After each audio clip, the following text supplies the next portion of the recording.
ನಮಸ್ಕಾರ ದಡಿ.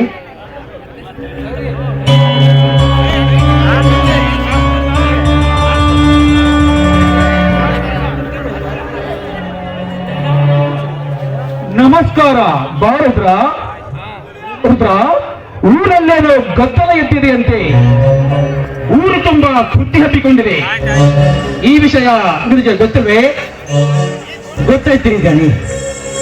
ಅದಕ್ಕ ನಿಮ್ಮನ್ನ ಕಾಣಬೇಕಂತ ಊರು ಜನರು ಹೊರಡಿ ನಿಂತಾರೆ.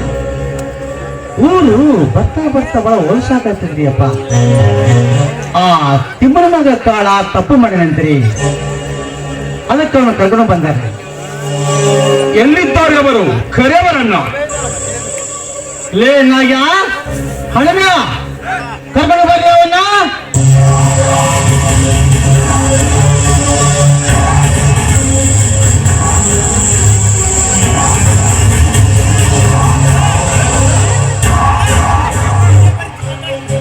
ರುದ್ರ, ಇವನು ಊರಲ್ಲಿ ಏನ್ ತಪ್ಪು ಮಾಡಿದ್ದಾನೆ?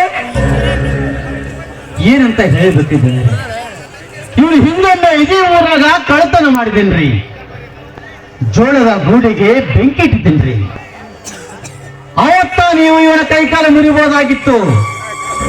ಆದ್ರ ಇವರು ಮಾಡಿದ ತಪ್ಪಿಗೆ ನೀವು ದಂಡ ವಿಧಿಸಿದ್ರಿ.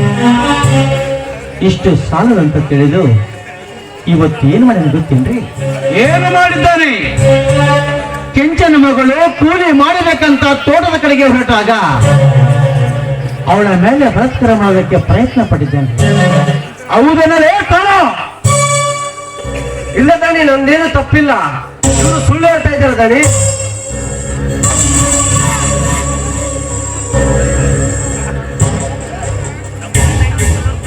ಮುಚ್ಚು ಬಾಯಿ ಬಡವ. ನೀನು ಎಲ್ಲಿರುವಿ, ಎಲ್ಲಿ ನಿಂತಿರುವಿ, ಯಾರ ಕಣ್ಣೆದುರಿಗೆ ನಿಂತು ಮಾತನಾಡುತ್ತಿರುವೆ ಎಂಬ ಅರಿವು ನಿನಗೇನಾದ್ರೂ ಇದೆಯೇ? ಸುತ್ತ 40 ಹಳ್ಳಿಗಳ ಜನರ ಸಮಸ್ಯೆಗಳನ್ನು ಬಗೆಹರಿಸುವ ನ್ಯಾಯವಂತರ ಮನೆತನವಿದು. ಇಂತಹ ಮನೆತನದಲ್ಲಿ ನಿಂತಾಗ ತಪ್ಪು ಮಾಡಿದವರು ಯಾರೇ ಆದರೂ ಸರಿ, ಅವರ ತಪ್ಪಿಗೆ ತಕ್ಕ ಶಿಕ್ಷೆ ನೀಡುವುದೇ ನಿಜವಾದ ಮಾನವಂತರ ಲಕ್ಷಣ. ನೀ ಊರಿನ 10 ಜನ ನಿನ್ನನ್ನು ಇಳಿದುಕೊಂಡು ಬಂದಾಗಲೇ ನಾನರ್ಥ ಮಾಡಿಕೊಂಡೆ, ಈ ಊರಲ್ಲಿ ನೀನೇನಾದರೂ ತಪ್ಪು ಮಾಡಿರಲೇಬೇಕಂತ. ಇದು ಶತಸಿದ್ಧ. ಈ ದಂಡರಾಜ್ ದಣಿಯ ಹತ್ತಿರ ಸತ್ಯವಂತರಿಗೆ ಬೆಲೆ ಇದೆಯ ಹೊರತು ನಿನ್ನಂತೆ ಸುಳ್ಳಿನ ಕಂತೆ ಕಟ್ಟುವವರಿಗೆ ಶಿಕ್ಷೆ ಎಂದು ತಪ್ಪಿದ್ದಲ್ಲ. ನೀ ಮಾಡಿದ ಅಪರಾಧ ಸತ್ಯವಾ ಸುಳ್ಳ ಎಂಬುದು ನಿನ್ನ ಬಾಯಿಂದಲೇ ನೀನೇ ಬಗಳು. ಅವನು ಬಾಯಿಂದ ಏನು ಕೇಳ್ತಿದ್ದೆ? ನಿಮ್ಮ ಹತ್ರ ಯಾರು ಸುಳ್ಳು ಹೇಳ್ತಾರೇನ್ರಿ? ಸುತ್ತ 40 ಹಳ್ಳಿ ಜನ ನಿಮ್ಮ ಹತ್ರ ನ್ಯಾಯ ಕೇಳಕ್ಕೆ ಬರ್ತಾರೆ.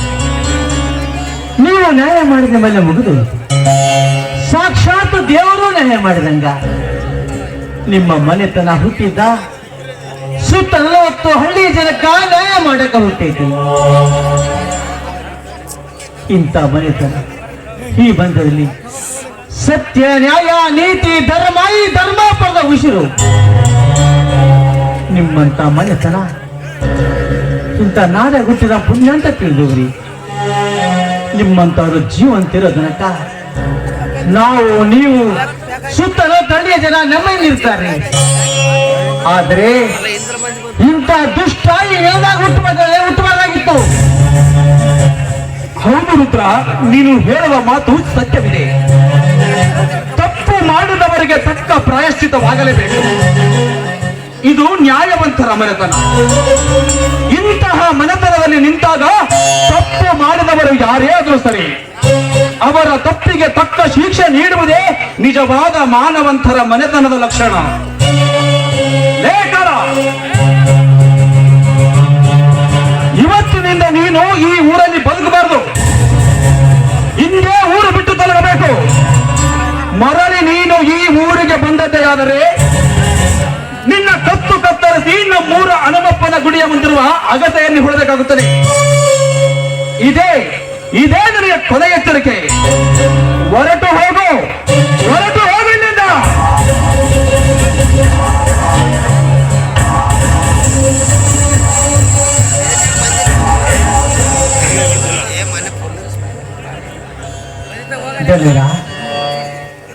ಇಂಥ ಚಿಕ್ಕ ವಯಸ್ಸಿನಾಗ ಎಂತೆಂತ ಸಮಸ್ಯೆಗಳನ್ನು ಬಗೆಹರಿಸ್ತಾರಲ್ಲ. ದೊಡ್ಡ ರಂಗ ನಿಮ್ಮ ಹತ್ರನೂ ದೊಡ್ಡ ಗುಣ ಐತಿ. ನಿಮ್ಮಂತ ಪುಣ್ಯವಂತರಿಗೆ ದೇವರು ಮಕ್ಕಳ ಸಂತಾನ ನೀಡಿದ ದೊಡ್ಡ ಪಾಪರಿಯಪ್ಪ. ರುದ್ರ, ನಮ್ಮ ಮದುವೆಯಾಗಿ 3 ವರ್ಷಗಳು ಕಳೆದರೂ ನಮಗೆ ಮಕ್ಕಳ ಸಂತಾನ ದೊರೆಯಲಿಲ್ಲ. ಅದಕ್ಕಾಗಿ ನಾವು ಚಿಂತಿಸುವ ಅವಶ್ಯಕತೆಯೂ ಇಲ್ಲ. ಈ ಊರಲ್ಲಿರುವ ಪ್ರಜೆಗಳನ್ನೇ ನಮ್ಮ ಮಕ್ಕಳು ಎಂದು ತಿಳಿದರಾಯಿತು. ಈ ಊರಿನ ದೀನ ದಲಿತರನ್ನೇ ನಮ್ಮ ಬಂಧುಗಳು ಎಂದು ಭಾವಿಸಿಕೊಂಡ್ರಾಯಿತು. ರುದ್ರ, ಮಕ್ಕಳ ಭಾಗ್ಯ ಪಡೆಯಬೇಕಾದರೆ ಅದಕ್ಕೂ 7 ಜನ್ಮದ ಪುಣ್ಯ ಬೇಕು. ದೇವರು ನಮಗೆ ಯಾವ ರೀತಿಯಿಂದಲೂ ಕಡಿಮೆ ಮಾಡಿಲ್ಲ. ಅರಮನೆಯಂತಹ ಮನೆ, 400 ಎಕರೆ ಭೂಮಿ, ಬೆಳ್ಳಿ ಬಂಗಾರ ಐಶ್ವರ್ಯ ಸಾಕಷ್ಟು ಮನೆ ತುಂಬಿದೆ. ಹೀಗಿರುವಾಗ ನಿಮ್ಮಂತೆ ದುಡಿಯುವ ಆಳು ಮಕ್ಕಳನ್ನೇ ನಮ್ಮ ಮನೆಯ ಮಕ್ಕಳು ಎಂದು ತಿಳಿದರಾಯ್ತು. ರುದ್ರ, ನಮ್ಮ ಮನೆಯ ಮಕ್ಕಳು ಎಂದು ತಿಳಿದರಾಯಿತು. ಎಂತ ಮಾತು, ಇದೆಂತ ಮಾತಾಡ್ತೀರಿ ನೀವು ನಮ್ಮನ್ನು ಮಕ್ಕಳಂತೆ ಕಂಡ್ರು ನಾವು ನಿಮ್ಮ ಮನೆಯ ಮಕ್ಕಳು ಆಗೋದಿಲ್ರಿ. ನಿಮ್ಮ ಮನೆಯ ಮಕ್ಕಳು ದುಡಿಯುವವರ ಮನೆಯಲ್ಲಿ ಆಳು ಮಗ ಎಂದು ಯಜಮಾನ ಆಗಲಾರ. ಯಜಮಾನನೇ ಆಗುತ್ತಾನೆ, ಆಳು ಮಗನೇ ಆಗುತ್ತಾನೆ. ನಮ್ಮ ಮುತ್ತಜ್ಜನ ಕಾಲದಿಂದಲೂ ನಾವು ಈ ಮನೆಯಲ್ಲಿ ದುಡಿಯುತ್ತಾ ಬಂದೀವಿ. ನಮ್ಮನ್ನು ಮಕ್ಕಳಂತೆ ಪ್ರೀತಿಯಿಂದ ಕಂಡ್ರಿ. ಅದಕ್ಕ ನಾನು ದೇವರಿಗೆ ಬೇಡಿಕೊಳ್ಳೋದು, ನಿಮ್ಮ ಹೊಟ್ಟೆಯಿಂದ ಮಗು ಹುಟ್ಟಿದ್ರೆ ಊರಲ್ಲಿರುವ ದೇವರಿಗೆಲ್ಲ ತುಪ್ಪದ ಅಭಿಷೇಕ ಮಾಡುತ್ತೀನಿ ಅಂತ. ರುದ್ರ, ನೀನು ಈ ಮನೆಯ ಆಳು ಮಗನಲ್ಲ, ಈ ಮನೆಯ ಮಗ ನೀನು.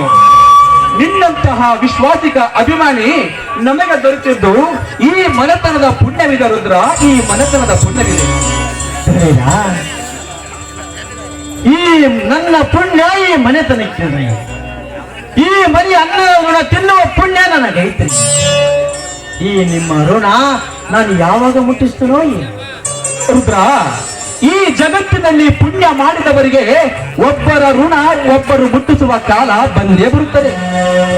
ಇರಲಿ, ನೀವು ಸ್ವಲ್ಪ ತೋಟದ ಕಡೆಗೆ ಹೋಗಿ ಬಾ. ಆಯ್ತಪ್ಪ.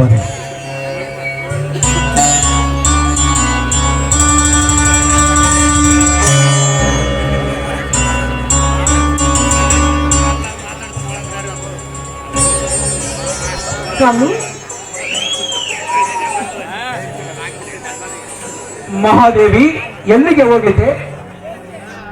ದೇವಸ್ಥಾನಕ್ಕೆ ಹೋಗಿದ್ದೆ ಸ್ವಾಮಿ. ದೇವರಿಗೆ ಅಭಿಷೇಕ ಮಾಡಿಸ್ಕೊಂಡು ನಿಮಗೂ ಪ್ರಸಾದ ತಂದಿದ್ದೀನಿ. ಬನ್ನಿ, ಪ್ರಸಾದ ಕೊಡ್ತೀನಿ.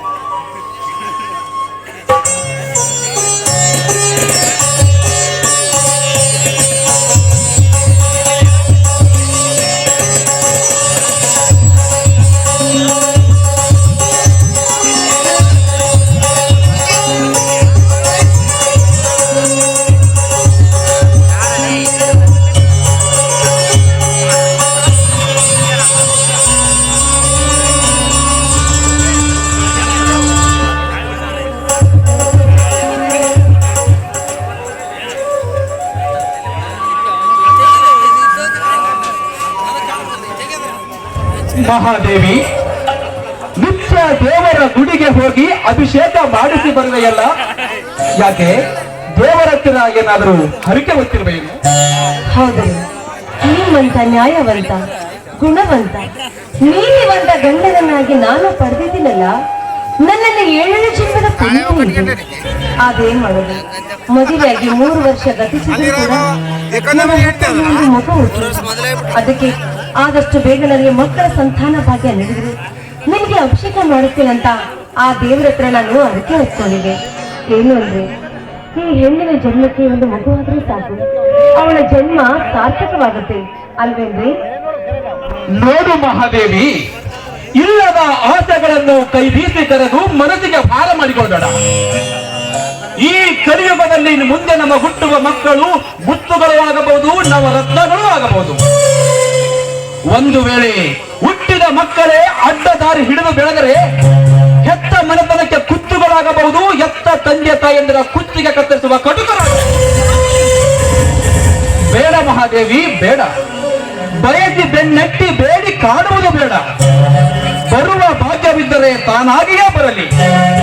ಇವತ್ತಿನಿಂದ ನೀನು ದೇವರಿಗೆ ಹರಿಕೆ ಬೇಡುವುದನ್ನ ನಿಲ್ಲಿಸಿಬಿಡು. ಯಾಕಯ್ಯ ದೇವರ ಮೇಲೆ ನಿಮಗೆ ಇಷ್ಟೊಂದು ಕೋಪ? ಓಹೋ, ಅಂದ್ರೆ ನಾನು ಮಾಡುತ್ತಿರುವ ಪೂಜೆ ವ್ಯರ್ಥವಾಗಬಹುದು ಅಂತ ನೀವು ತಿಳ್ಕೊಂಡಿದ್ದೀರಾ?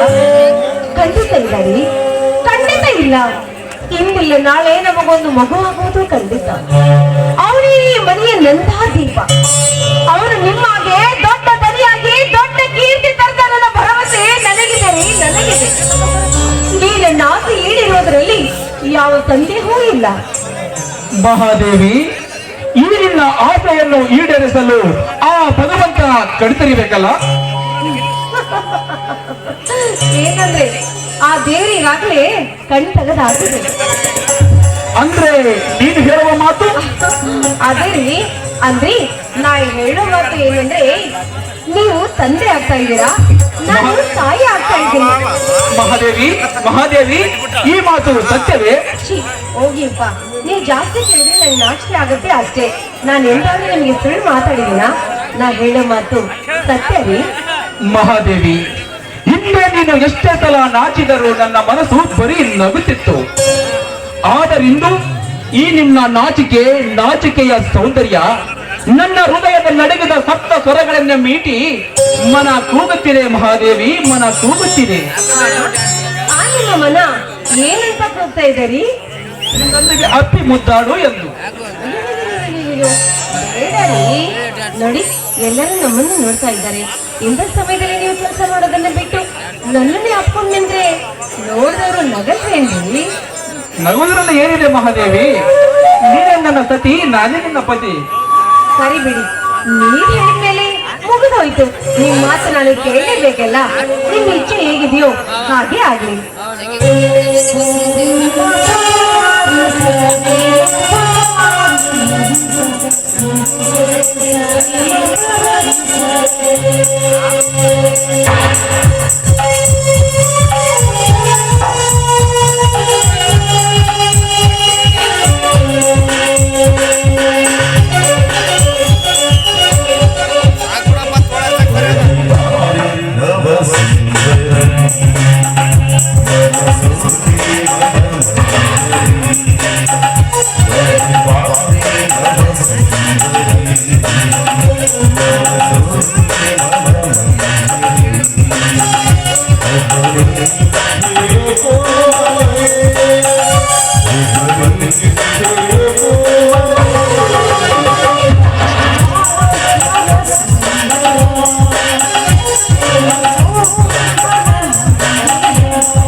ಹಾದಿ ಮ್ಯಾಗ ಹರಿಯಾಣ ಹುಡುಗಿ ಹಾದಿ ಹಿಡ್ದ ಹೊಂಟ ಈ ಹೆಣ್ಣು ಹುಡುಗರು ನನ್ನ ಹಿಂದೆ ಯಾಕೆ ಗಂಟು ಬೀಳ್ತಾವ್ರಿ ಅಂತ ನನ್ನ ನೋಡಿ ಭೂಪ ಹಾಕೋದು ಕಣ್ಣು ಹೊಡೆಯೋದು ಅತ್ಲಾಗ ಬರ್ತೇನೆ ಇತ್ಲಾಗ ಬರ್ತೇನೆ ಅಂತ ಕೇಳ್ತಾವ್ರಿ ನನ್ನ ನೋಡಿದ್ರೆ ನೀವು ಹಿಂಗ್ಯಾಕ್ ಮಾಡಾಕತ್ತಾವ ಅಂತ ಹೇಳಿ ನಾನು ಮನ್ಯಾಗ ಕುಂತ ವಿಚಾರ ಮಾಡಾಕತ್ತಿದ್ದೆ ಈ ನನ್ನ ಮಕ್ಕಳು ಹಿಂಗ ಮಾಡೋದು ನೋಡಿ ವಿಚಾರ ಮಾಡಿ ಮಾಡಿ ನನಗೂ ಹೆಂಗೋ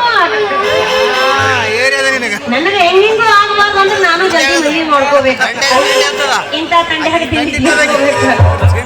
ಹೌದ್ರಿ ನಾನು ಮದುವೆ ಆಗ್ಬೇಕಂತ ಗಂಡು ಹುಡುಕಿ ಆಡಕತ್ತೀನಿ ಒಟ್ಟ ನನ್ನ ಗಂಡಿಗೆ